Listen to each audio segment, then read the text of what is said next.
আসসালামু আলাইকুম। আজকে আমরা দাঁড়িয়ে আছি ঢাকার নবাবদের ঐতিহ্যবাহী প্রাসাদ আহসান মঞ্জিলের সামনে। আজকের ব্লগে আমরা কেবল এই প্রাসাদের সৌন্দর্য দেখবো না, জানবো এর ভেতরের কিছু অজানা ইতিহাসও। চলুন শুরু করা যাক আজকের এই রহস্যময় ভিডিও। বুড়িগঙ্গার তীরে দাঁড়িয়ে থাকা এই চুনসুরকি প্রাসাদটি শুধু একটি ভবন নয়, এটি ঢাকার ইতিহাসের এক জীবন্ত দলিল। 1859 সালে আব্দুল গনি এই প্রাসাদটির নির্মাণ কাজ শুরু করেন, আর তার ছেলে খাজা আহসানুল্লাহর নামানুসারে তার নামকরণ করা হয় আহসান মঞ্জিল। বিংশ শতাব্দীর শুরুতে এই প্রাসাদটি ছিল ঢাকার ক্ষমতার কেন্দ্রবিন্দু। আপনি কি জানেন 1888 সালে এক ভয়াবহ টর্নেডোতে এই প্রাসাদের ব্যাপক ক্ষয়ক্ষতি হয়েছিল। পরবর্তীতে এটিকে পুনর্নির্মাণ করা হয় এবং তখনই যোগ করা হয় এর দৃষ্টিনন্দন উঁচু গম্বুজটি, যা আজ আহসান মঞ্জিলের মূল আকর্ষণ। পুরো পুরান ঢাকার কোলাহলের মাঝে এই আহসান মঞ্জিলের বাগানটি যেন এক টুকরো শান্তি।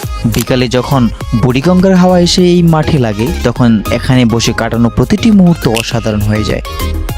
তবে ভেতরে পা রাখলেই মনে হবে আপনি টাইম ট্রাভেল করে শত বছর পিছিয়ে গেছেন। ডাইনিং হল, রাজকীয় নাচঘর আর নবাবদের ব্যবহৃত তৈজসপত্র সবকিছুই নিখুঁতভাবে সংরক্ষণ করা হয়েছে। সময়ের বিবর্তনে নবাবী আমল শেষ হয়েছে ঠিকই, কিন্তু আহসান মঞ্জিল আজও সগৌরবে জানান দিচ্ছে আমাদের সমৃদ্ধ অতীতকে। ঢাকার বুকে এত সুন্দর একটা ঐতিহাসিক জায়গা মিস করা একদমই উচিত হবে না। যাওয়ার আগে অবশ্যই মনে রাখবেন সাপ্তাহিক বন্ধের দিন বৃহস্পতিবার, আর টিকিটের মূল্য মাত্র 40 টাকা। ভিডিওটি ভালো লাগলে লাইক, কমেন্ট এবং শেয়ার করে অবশ্যই সাথে থাকবেন, যাতে আমি সামনে আরো ভালো ভালো ভিডিও আপনাদের সামনে উপস্থাপন করতে পারি। ধন্যবাদ সবাইকে।